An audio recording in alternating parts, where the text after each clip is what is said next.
Hello everyone, today I'm going to be showing you how to replace your front wiper blades on a Ford Escape. This is a 2017 right here. So the first thing you're going to do is you're going to find this little piece here on the arm. There's one on each side.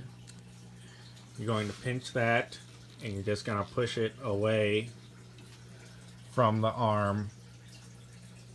And then you're going to lift up on this here, and that's your wiper blade.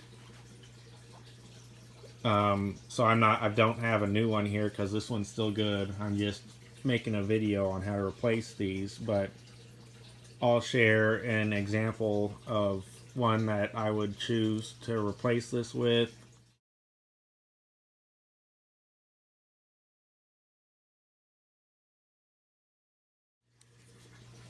So to put this back on, you're going to put this back over that hook and then just swing it back up and squeeze it against the arm. And so now the wiper blade is replaced, and it's the same for both. So that is how you replace the wiper blades on your Ford Escape.